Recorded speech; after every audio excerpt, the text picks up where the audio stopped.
Captain Jake Morrison stood on the bridge of the Mercury Dawn and stared at the red warning lights flashing across every screen. The distress beacon signal was coming from deep inside the Veil Nebula, a place where ships went to die. No one who entered that crimson cloud of gas and radiation had ever returned to tell their story. "Sir, we should report this to command and wait for backup," said Lieutenant Amy Brooks, her fingers dancing across the navigation controls. She was young, but smart, and Jake trusted her judgment more than most officers twice her age. Jake shook his head and pointed at the signal readout. "That beacon is from the New Horizons, a civilian transport. They have families on board, including children. We cannot wait 3 days for a rescue fleet to arrive." Commander Ryan Walsh, the ship's security chief, stepped forward with his usual stern expression. "Captain, regulations are clear about entering the Veil Nebula. The radiation levels alone will kill us in minutes. Whatever is sending that signal, it might be a trap." "Maybe," Jake replied, "but I will not let innocent people die because I was too scared to break some rules." The Mercury Dawn was a small exploration vessel with a crew of 32. She was fast and well armed, but not built for fighting the monsters that supposedly lived in the nebula. Stories told of creatures the size of space stations that could tear apart entire fleets with their bare hands. Dr. Lisa Parker, the ship's medical officer, ran onto the bridge carrying her scanner. "Captain, I have been studying the nebula's radiation patterns. There are pockets of space inside where the levels drop to almost normal.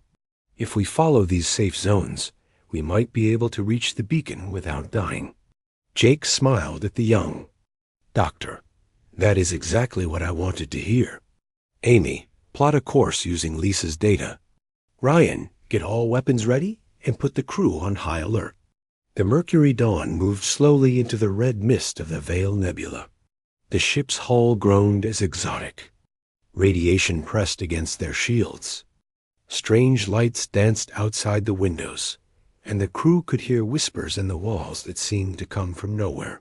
"Signal is getting stronger," reported Communications Officer Maria Santos from her station. "The New Horizons is about 2 kilometers ahead, but Captain, I am reading something else. There are massive objects moving around the wreckage." Jake felt his blood turn cold. How massive? Each one is at least 5 kilometers long. They are not showing up on normal sensors, only on the quantum detectors. "Sir, I think we found the Devourers." The Devourers were legend, the most feared creatures in the galaxy. They were said to be made of living crystal and hunger, eating entire worlds and leaving nothing behind. Most people believed they were just stories told to frighten children. "There," Amy pointed at the main screen. "I can see the New Horizons." The civilian ship was broken into pieces, floating in the red mist like the bones of some ancient beast. Jake could see escape pods scattered among the debris, but none of them showed signs of life. "Wait," Maria said, her voice rising with excitement. "I am getting a faint life sign from Pod 7. Someone is still alive in there." Jake did not hesitate. "Ryan, take a team and bring that survivor aboard. Move fast." As Ryan and his men used the shuttle to reach the damaged pod, Jake watched the shadows moving in the nebula around them. The Devourers were out there, watching, waiting. He could feel their presence like a weight on his chest. "Got them, Ryans." Voice crackled over the radio. "It is a young girl, maybe 12 years old. She is unconscious but alive." Lisa was waiting in the medical bay when they brought the girl aboard. She was small and pale, wearing a torn blue dress. Her name tag read, Katie Stone, age 12, traveling with Uncle Martin Stone. "How is she alive?" Jake asked as Lisa ran her scanners over the girl. "The radiation out there should have killed her hours ago." Lisa frowned at her readings. "I do not understand it. Her body shows no signs of radiation damage at all. In fact, Her brain activity is unlike anything I have ever seen. It is as if the radiation changed her instead of harming her. Suddenly, the ship's alarms began screaming. Jake ran to the bridge where Amy was staring at the main screen with wide eyes. "Captain, they are coming. The Devourers are moving toward us." On the screen, Jake could see them now. They were beautiful and terrible, like living mountains of crystal. And light. Each one was shaped differently, but all of them moved with the same deadly grace. Their bodies pulsed with inner fire, and when they spoke, the sound was like the birth of stars. "All hands, prepare for battle," Jake ordered, but even as he said it, he knew they had no chance. The Mercury Dawn was a tiny insect compared to these ancient giants. The Devourers surrounded the ship, their massive forms blotting out the red nebula. Jake could hear their voices now, a deep humming that seemed to come from the very fabric of space itself. The sound was making his crew sick, and several people had already collapsed out. Then Katie Stone woke up. She walked onto the bridge in bare feet, still wearing her torn dress. She looked around at the panicking crew with calm eyes, then walked to the main window and placed her small hand against the thick glass. The moment her skin touched the window, everything changed. The Devourers stopped moving. Their threatening postures shifted to something that looked almost like curiosity. The terrible humming became softer, more musical. Katie tilted her head as if listening to something only she could hear. Then she turned to Jake and spoke in a voice that was too old for her young face. "They are not here to hurt us," she said. "They are here because they have been waiting for someone like me for a very long time." Jake stared at the girl, then at the massive creatures surrounding his ship. "What do you mean?" Katie smiled, and for a moment she looked like a normal child again. "They want to talk, but they needed someone who could understand their language. The radiation in the nebula changed my brain, so I can hear what they are really saying." One of the Devourers moved closer to the ship, its crystal body reflecting the red light of the nebula. It spoke in that deep, harmonic voice, and Katie nodded as if she understood every word. "What is it saying?" Jake asked. Katie's expression became serious. "It says that something terrible is coming. Something that will destroy not just our worlds, but the very idea that we ever existed. They have been fighting it for millions of years, but they are losing.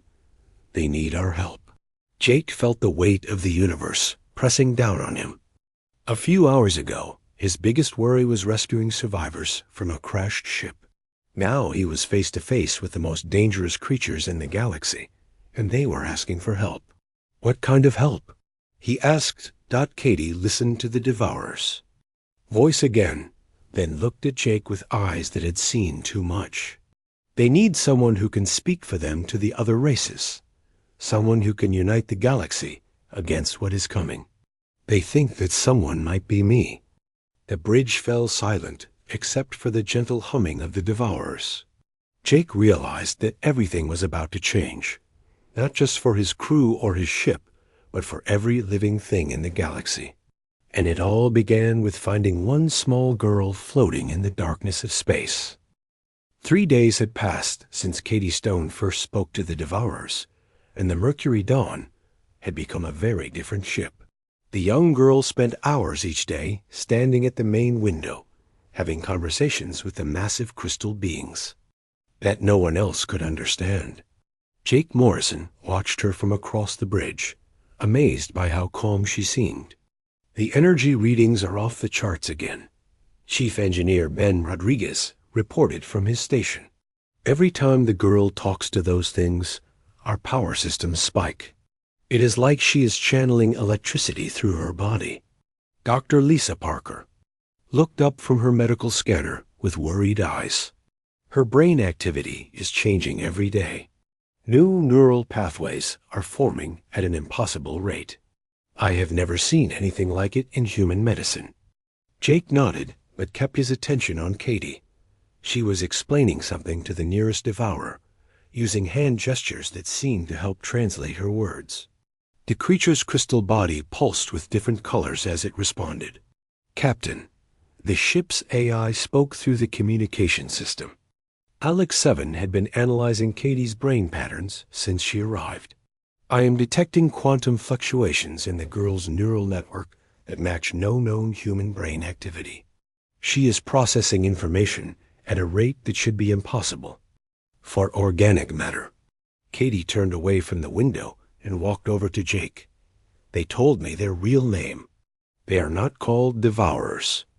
That is just what other races called them because they were afraid. Their real name means the Eternal Singers in their language." "What do they sing about?" Jake asked. Katie's expression became distant. "They sing about the worlds that used to exist, places with beautiful names like Crystal Falls and the Singing Forests. They sing about the people who lived there and the children who used to play in gardens made of light. They sing because that is all that is left of those worlds now." Jake felt a chill run down his spine. What happened to those worlds? Something called the Silence ate them. Not just the planets and the people, but the very memory that they ever existed. The Eternal Singers are the only ones who remember because they changed themselves into living weapons to fight it. Ben Rodriguez looked up from his console. "Captain, I hate to interrupt, but we are getting reports from all over the galaxy. 3 more star systems have gone dark in the past hour. No explosions, no distress signals. They are just gone." Katie nodded sadly. "The Silence is moving faster now. It knows that the Eternal Singers found someone who can understand them. It is afraid of what might happen if the galaxy learns the truth." Communications Officer Maria Santos spun around in her chair. "Katie, can you ask them to explain what this Silence thing actually is? Our scientists need to understand what we are fighting." Katie walked back to the window and spoke to the Devourers in their musical language. The conversation lasted several minutes, with the creatures' bodies changing colors to match different parts of their explanation. Finally, Katie turned back to the crew. "They showed me what it looks like," she said quietly. "The Silence is not a creature or a machine. It is like a hole in space that erases everything it touches. When it comes to a solar system, the planets do not explode or burn. They simply stop existing, as if they were never there in the first place." Dr. Parker set down her scanner. "That is impossible. Matter cannot just disappear. The laws of physics will not allow it." Katie shook her head. "The Silence does not follow the laws of physics. It makes its own rules. The Eternal Singers think it might be something from outside our universe, or maybe something that was here before the universe began."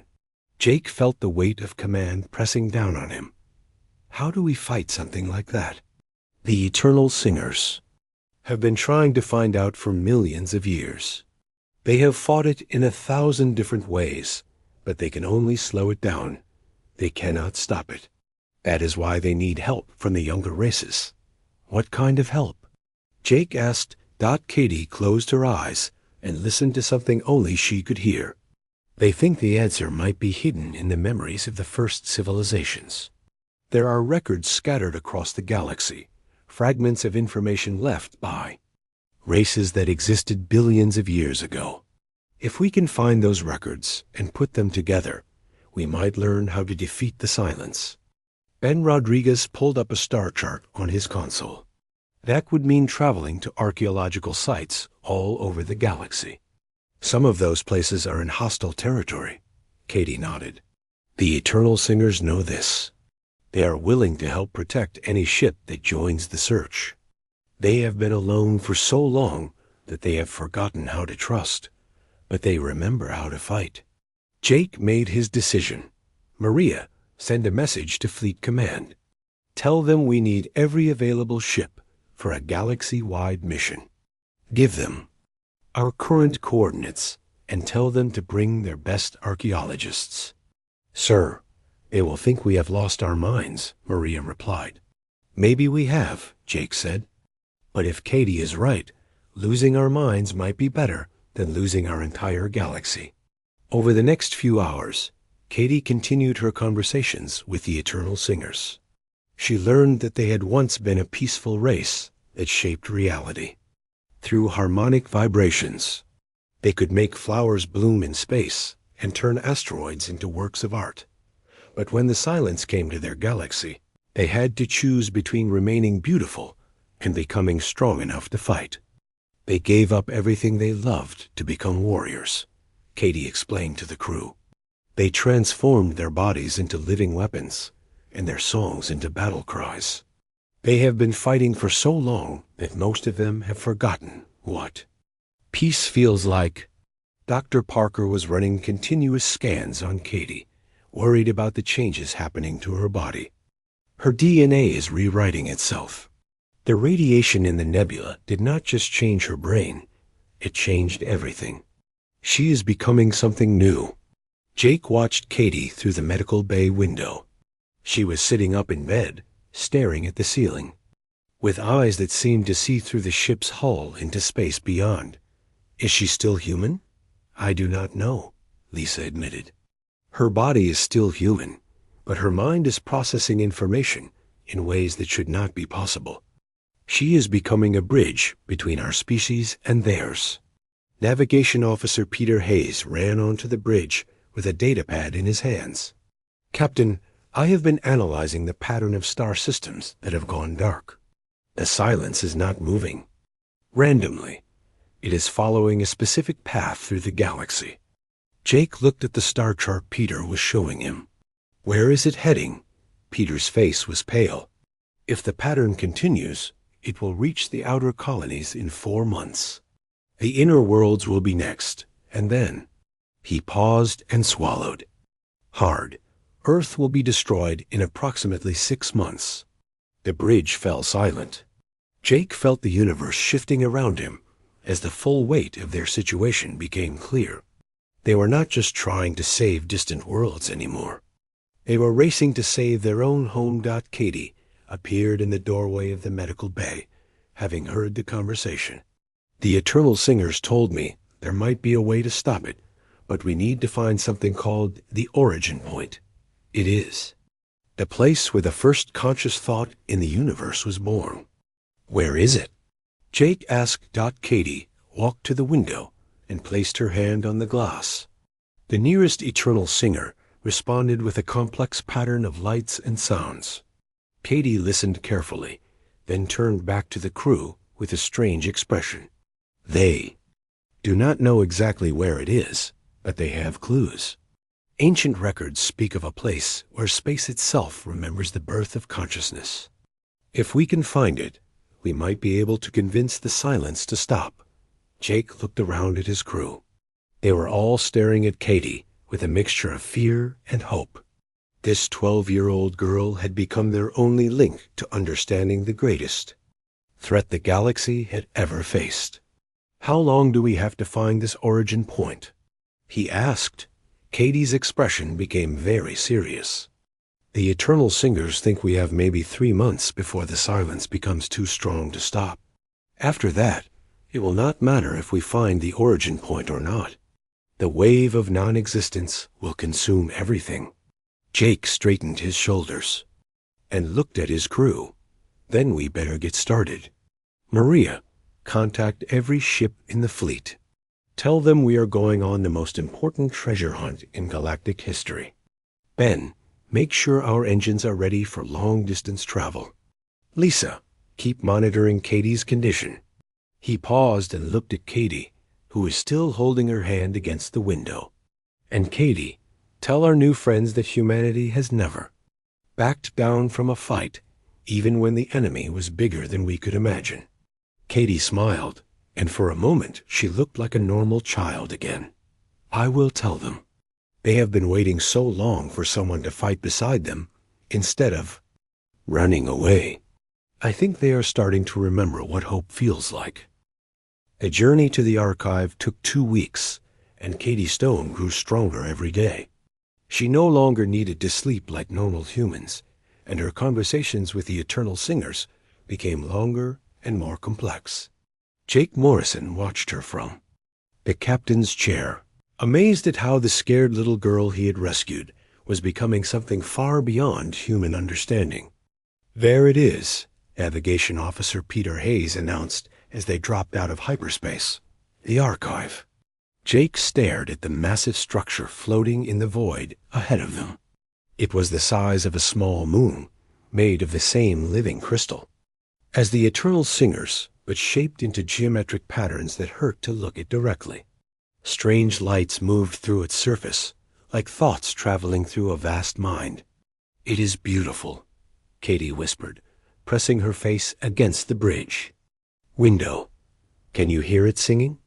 The crew listened carefully, but they could only hear the normal sounds of the ship's engines and life support systems. Katie heard music in frequencies that human ears could not detect. The archive contains the final memories of over 1,000 civilizations, Katie explained as they approached the structure.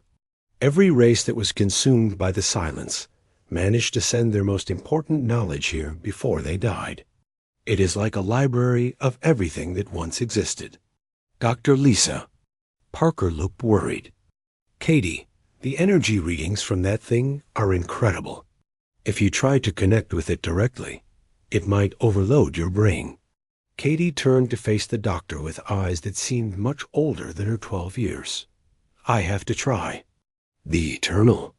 Singers have been guarding this place for millions of years, but they cannot understand most of what is stored inside. They need someone whose mind works differently." Chief Engineer Ben Rodriguez was monitoring the ship's systems as they drew closer to the archive. "Captain, our computers are going crazy.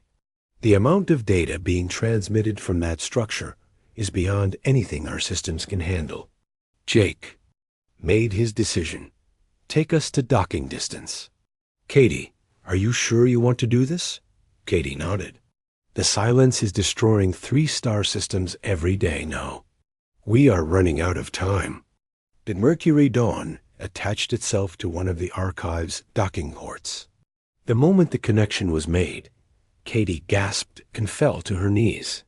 Her eyes rolled back, showing only white, and she began speaking in languages that had been dead for millions of years.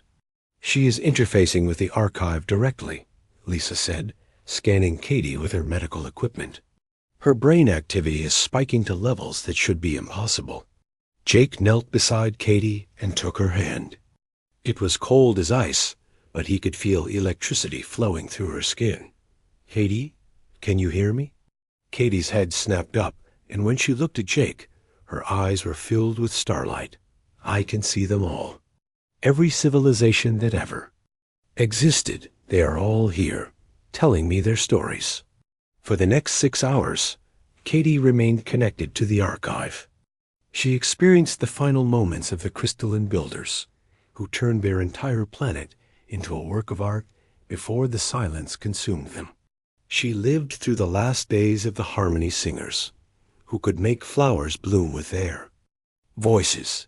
She felt the desperation of the machine collective as they uploaded their consciousness to the archive, seconds before their world stopped existing. So many of them tried to fight, Katie said, tears streaming down her face. They built weapons that could destroy stars, created shields that could protect entire solar systems, even tried to hide in other dimensions. Nothing worked. Jake held her hand tighter. What did they learn? There must be something useful in all those memories. Katie's expression became distant as she processed information from 1 billion different sources. They learned that the silence is not evil. It is not trying to hurt anyone. It is doing what it was designed to do. Communications Officer Maria Santos looked up from her station. "Designed by who?" "By the universe itself," Katie replied. "The silence is like an immune system. When consciousness becomes too complex, when there are too many thinking minds creating too much meaning, it activates to reset everything back to a simpler state." Ben Rodriguez frowned. "That does not make sense.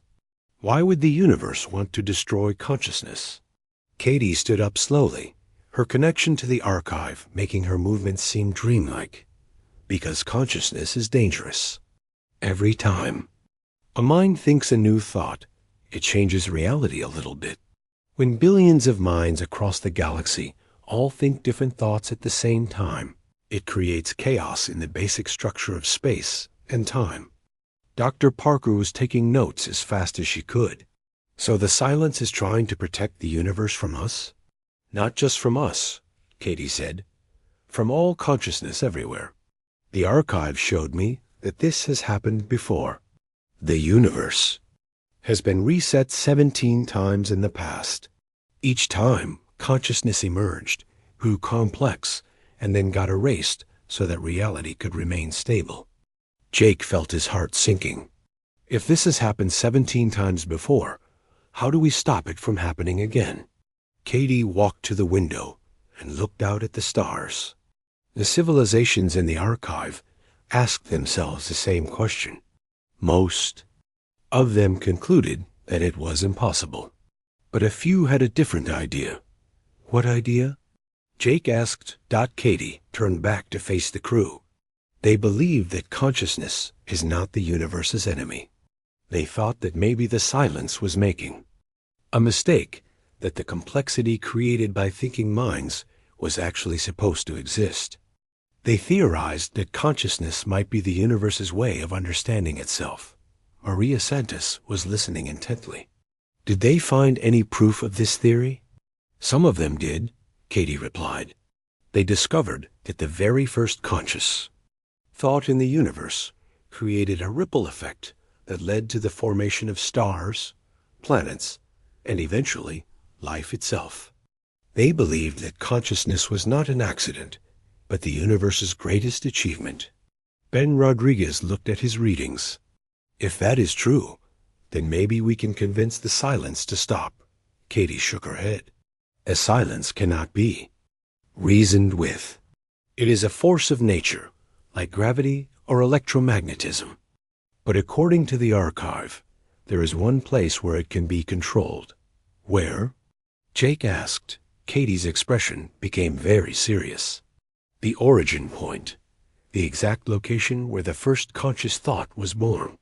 If we can reach it, we might be able to reprogram the silence, teach it to recognize the difference between dangerous chaos and beneficial complexity. Peter Hayes was already working on his navigation computer. Do the records in the archive tell us where the origin point is located? Katie closed her eyes and interfaced with the archive again. When she opened them, she looked shocked. They do, but the location is impossible. According to every civilization that studied it, the origin point is located on a planet called Earth. The bridge fell silent. Jake felt the universe spinning around him as the implications became clear. Our Earth? The human homeworld? Katie nodded slowly. But not the Earth that exists now. The Earth that existed billions of years ago, before the first reset. The archive says that the first conscious beings in the universe were humans, or at least something very similar to humans. They achieved transcendence and seeded the galaxy with life before the silence found them. Dr. Parker was staring at Katie with wide eyes. Are you saying that humans are the descendants of the first intelligent species in the universe? In a way, Katie replied. The original humans uploaded their consciousness to a higher dimension before they were erased. But they left behind genetic templates that eventually became the basis for all life in the galaxy. That is why I can communicate with the eternal singers. That is why the radiation in the nebula changed me instead of killing me. I am connected to the origin point because I carry the genetic memory of the first conscious beings. Jake stood up and walked to the window. If the origin point is on Earth, then the silence is heading there for a reason. It wants to reset everything from the beginning. Katie nodded. The archive shows that every previous reset started at the origin point. The silence goes there first, erases the memory of the first conscious thought, and then spreads outward to consume the rest of the galaxy. How much time do we have? Jake asked Katie interfaced with the archive one more time, accessing the most recent data about the Silence's movement. Based on its current speed, it will reach Earth in approximately 8 weeks. Once it arrives there, the reset will begin, and nothing will be able to stop it. Ben Rodriguez looked at his console. Captain, even if we leave right now, it will take us 6 weeks to reach Earth. That gives us only 2 weeks to figure out how to reprogram a cosmic force that has been doing the same job for billions of years. Jake turned to face his crew. Then we better make those 2 weeks count. Maria, send a message to every ship in the fleet. Tell them to meet us at Earth immediately. Peter, plot the fastest course to the Sol system. Ben, push the engines to maximum speed. He paused and looked at Katie, who was still connected to the archive. Katie, is there anything else in those records that might help us? Katie's expression became thoughtful. There is one thing. The archive contains the final message from the original humans, the ones who first achieved consciousness. They knew that the Silence would eventually find them, so they left instructions for their descendants. What kind of instructions? Jake asked. Katie smiled. And for the combined fleet that gathered at Earth was unlike anything the galaxy had ever seen. Human ships flew alongside the massive crystal forms of the Eternal Singers, while vessels from dozens of other species joined the desperate mission. Admiral Steve Collins commanded the human forces from his flagship, the Titan's Glory, while ancient beings whose names could not be spoken in any human language led the crystalline dreadnoughts. Jake Morrison stood on the bridge of the Mercury Dawn, watching the fleet preparations through the main window. Katie Stone was beside him, but she was no longer the scared little girl he had rescued weeks ago. Her body was changing, becoming translucent in some places, and her eyes held the light of distant stars. The Silence has consumed 12 more star systems since we left the archive, Katie reported, her voice carrying harmonics that made the ship's hull vibrate. It is moving faster now, as if it knows we are trying to stop it. Dr. Lisa Parker was running constant scans on Katie, trying to understand what was happening to her body. Her DNA is breaking down and reforming every few hours. She is becoming something that is not quite human anymore. Chief Engineer Ben Rodriguez looked up from his console. Captain, the energy readings from Katie are increasing exponentially. Whatever is happening to her, it is affecting our ship's systems. Some of our computers are starting to process information in ways they were never designed for. Jake turned to Katie with concern. How do you feel? Katie smiled, but it was a sad expression. I feel like I am becoming part of something much bigger than myself. The archive is still connected to me, and through it I can sense the thoughts and memories of every civilization that ever existed. It is beautiful, but it is also overwhelming. Communications Officer Maria Santos received a priority message from the fleet. Captain, Admiral Collins is requesting all ship commanders to report to the Titan's Glory for a strategy meeting. He says the Silence will reach Earth's outer system in less than 48 hours. Jake nodded. Katie, will you be all right while I am gone? Katie walked to the window and placed her hand against the glass. The nearest Eternal Singer responded with a complex pattern of lights. I will be fine. The Eternal Singers are teaching me things about the nature of consciousness that your science has not discovered yet. They are helping me prepare for what I need to do. Jake felt his heart breaking. There has to be another way. We cannot let you sacrifice yourself. Katie turned to face him, and for a moment, her eyes were completely normal. Captain, I have seen what happens if the Silence is not stopped. Every world, every civilization, every work of art, every love story, every child's laugh, all of it, will be erased as if it never existed. That is not death. That is something much worse. It is the complete absence of meaning.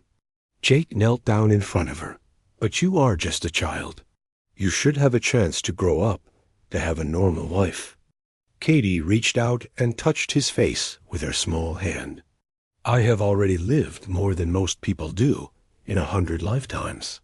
Through the archive, I have experienced the memories of billions of beings.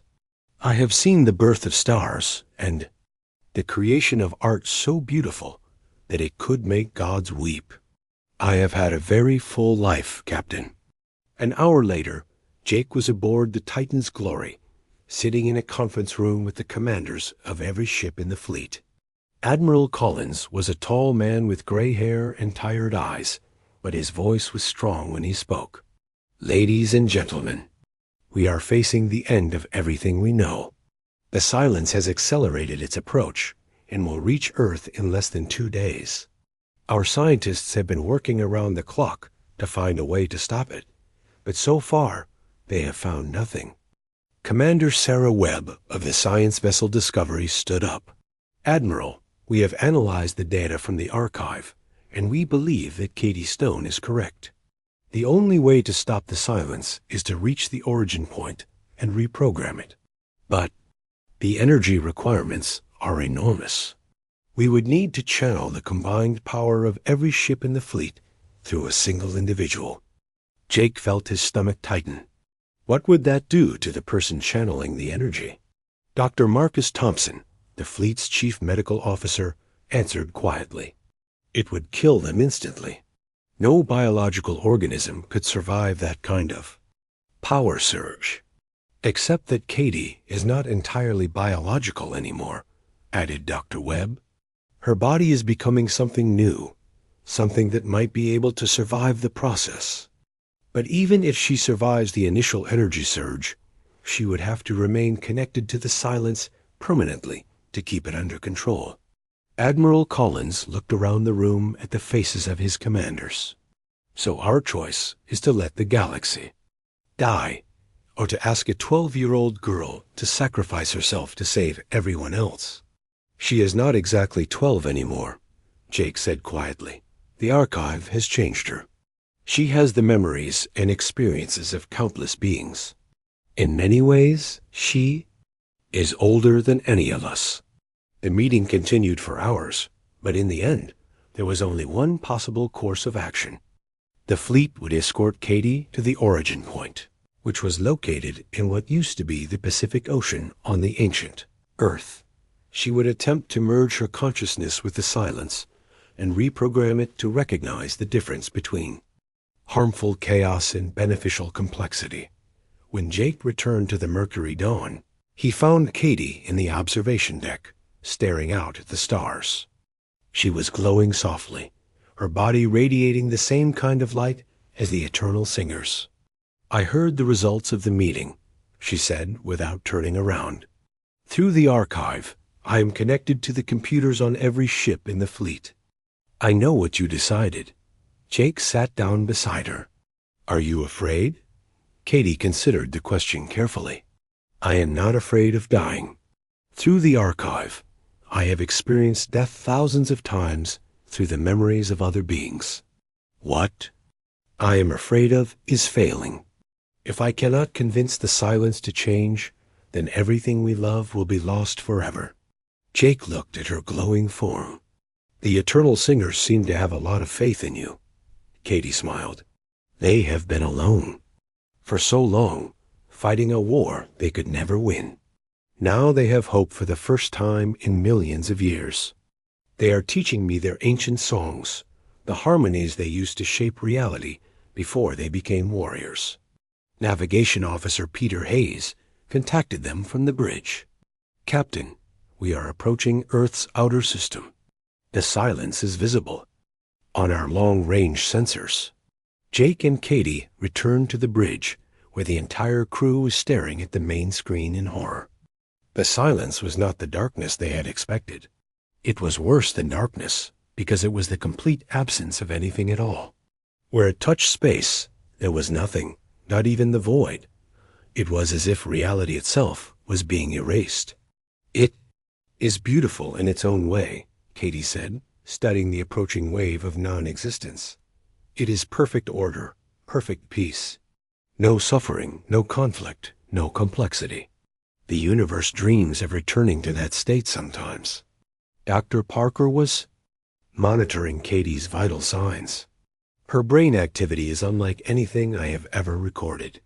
She is processing information at quantum levels now. Ben Rodriguez looked up from his engineering station. Captain, the silence is interfering with our instruments. Our computers cannot even acknowledge that it exists. They keep trying to process it as a normal space phenomenon and failing. Katie walked to the front of the bridge and placed both hands on the main window. I can feel it thinking. The silence is not mindless. It has a purpose, a goal. It genuinely believes that it is protecting the universe from corruption. The fleet took up position around Earth, with the human ships forming a protective circle around the Mercury Dawn. The Eternal Singers positioned themselves at strategic points, their crystal bodies pulsing with ancient power. Katie, Jake said, before you attempt this, I want you to know that you have been the bravest person I have ever met. Human or not, you are the best of what we can become. Katie turned to face him, and her eyes were shining with starlight. Captain, I need you to promise me something. If I succeed, if I can convince the silence to change, the galaxy will be different. Consciousness will be free to grow in ways we cannot imagine. There will be new forms of life, new kinds of art, new ways of thinking. Promise me that humanity will help guide that growth, that you will not be afraid of change. Jake nodded. I promise. Katie walked to the center of the bridge and closed her eyes. I am ready. Begin the power transfer. Every ship in the fleet began channeling their energy toward the Mercury Dawn. The ship's hull began to glow as massive amounts of power flowed through its systems. Katie's body became brighter and brighter until she was almost too bright, too. Look at directly. Power levels are approaching critical, Ben Rodriguez reported. The ship's structure cannot handle much more. Katie opened her eyes, and they were no longer human eyes. They were windows into the cosmos itself. I can see it now. The origin point. It is not a place. It is a moment. The moment when the universe first became aware of its own beauty. The silence had reached Earth's atmosphere and was beginning to erase the planet's surface. But as it touched the location of the origin point, something unexpected happened. Katie's consciousness expanded beyond her physical body and made contact with the cosmic force. It is not evil, she said, her voice echoing through every ship in the fleet. It is just afraid. It has been programmed. 6 months had passed since Katie Stone merged with the silence, and the galaxy was transforming in ways that no one had imagined possible. Jake Morrison stood on the bridge of the Mercury Dawn, watching as new forms of life emerged from the yards. Cosmic dust around distant stars. The universe itself seemed to be dreaming, creating wonders that existed nowhere in the old reality. Captain, we are receiving another signal from the Harmony Worlds. Communications Officer Maria Santos reported. The plant-based consciousness there has learned to communicate through color patterns. They want to share their music with other species. Jake smiled. In the old galaxy, different species had barely been able to understand each other. Now, with Katie's influence guiding the cosmic forces, new forms of communication were emerging every day. Art and music were becoming universal languages that transcended biological boundaries. Any word from the Eternal Singers? Jake asked. Maria nodded. They are still rebuilding their original homeworld. For the first time in millions of years, they are creating beauty instead of weapons. They sent a message saying that they can finally remember what it feels like to sing for joy instead of singing for war. Dr. Lisa Parker entered the bridge carrying a datapad filled with reports from across the galaxy. Captain, the changes are accelerating. We are documenting new species emerging every day, and not just biological ones. There are consciousness, patterns forming in gas clouds, thinking machines that grow like flowers. and energy beings that exist in the spaces between dimensions. Jake looked at the reports with amazement. How is this possible? Katie is teaching the universe to dream, Dr. Parker explained. The silence used to erase complexity, but now it is nurturing it. Reality itself is becoming more flexible, more willing to support new forms of consciousness. Navigation Officer Peter Hayes looked up from his console. Captain, we are approaching the coordinates Katie gave us. She said there was something here we needed to see. Jake had been receiving messages from Katie for months now, though she no longer had a physical form. She appeared to different people, in different ways, sometimes as the 12-year-old girl they remembered, sometimes as something more abstract. But her voice was always gentle and full of love. There, Peter pointed at the main screen. Do you see it? Jake stared at the impossible sight before them. Floating in space was a city made of crystallized starlight, its towers reaching into dimensions that human eyes could barely perceive. Beings of pure energy moved through its streets, while gardens of living mathematics grew in its parks. It is beautiful, Chief Engineer Ben Rodriguez whispered. What is it? Katie's voice filled the bridge, warm and familiar. It is the first city of the new galaxy, a place where different forms of consciousness can meet and share their experiences. I built it as a gift for everyone who helped save the universe. Jake looked around, but he could not see Katie anywhere. Where are you? I am everywhere and nowhere, Katie replied. I exist in the spaces between thoughts, in the moment when a star is born, in the pause between one heartbeat and the next. I am part of the fabric of reality now. Dr. Parker ran her scanners, but they showed nothing unusual. Katie, are you still human?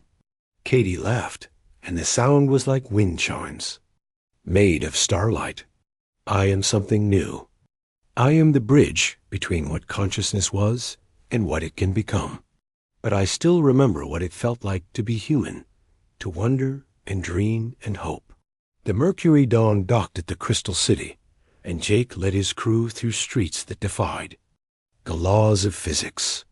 They met beings made of living music, creatures that existed as pure mathematical concepts, and entities that communicated through the manipulation of time itself.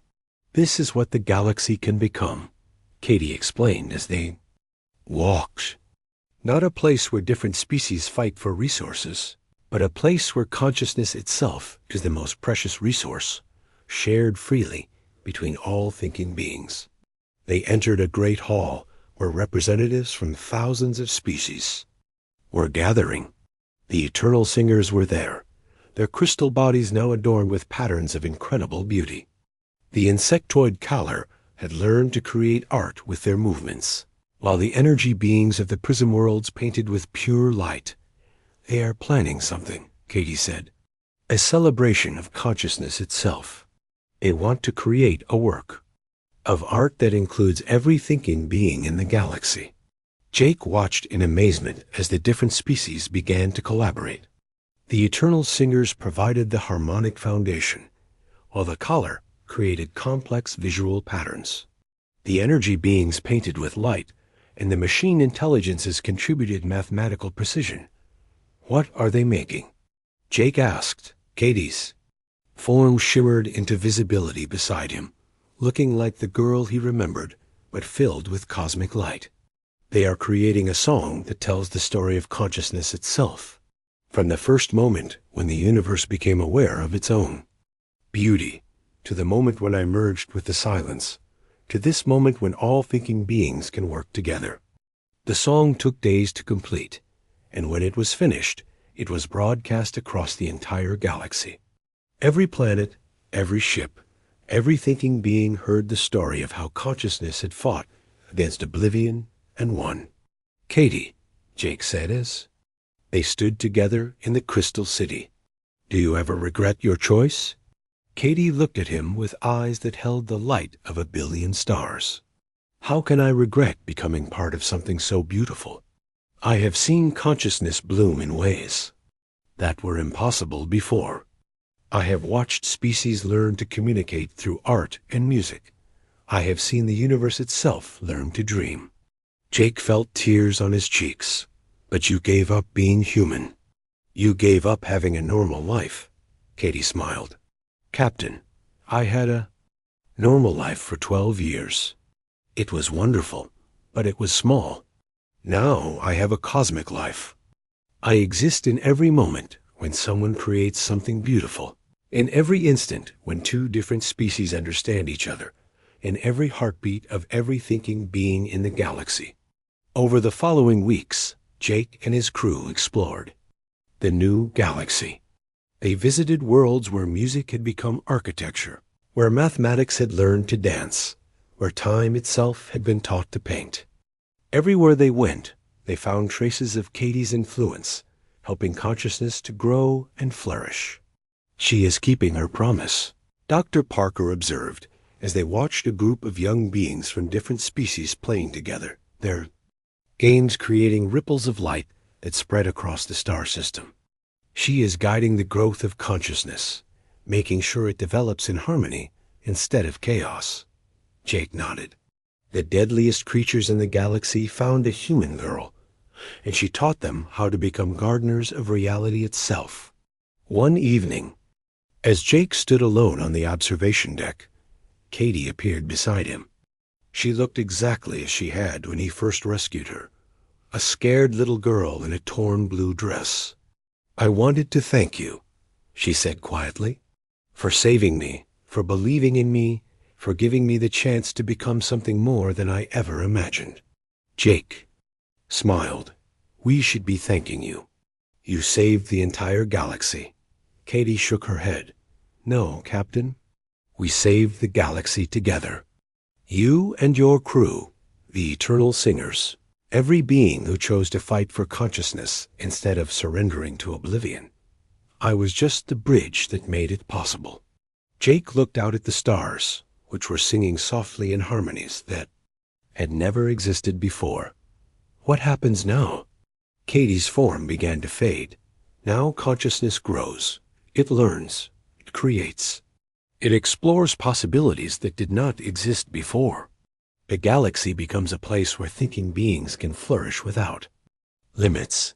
Will we see you again? Jake asked. Katie smiled. You will see me in every act of creation, in every moment of understanding between different species, in every work of art that captures the beauty of existence. I am not gone, Captain. I am everywhere, making sure that consciousness always has a place to grow. Jake watched as Katie's form dissolved into points of light that spread across the galaxy. He knew that somewhere in the vast cosmic dance of consciousness, the girl who had been rescued from a broken escape pod was still watching over every thinking being in the universe. The Mercury Dawn continued its journey through the transformed galaxy, cataloging new forms of life and consciousness. Jake and his crew had become explorers of possibilities, documenting the endless ways that thinking beings could exist and create meaning. Years passed, and Jake grew old, but he never forgot the lesson Katie had taught him. Consciousness was not the universe's enemy, but its greatest achievement. Every thought, every dream, every moment of wonder was a victory against the forces of emptiness and silence. When Jake finally retired, he settled on a small planet where the trees sang lullabies and the flowers bloomed in mathematical patterns. On quiet evenings, he would look up at the stars and remember the scared little girl who had become the guardian of all consciousness in the galaxy. The deadliest creatures in the galaxy had found a human girl, and she had changed everything. The universe was no longer a place where consciousness fought against oblivion. It had become a place where consciousness could flourish, grow, and create beauty beyond imagination. And in the spaces between the stars, Katie Stone continued to watch over every thinking being, ensuring that the galaxy would always be a place where consciousness could dream of becoming something more than it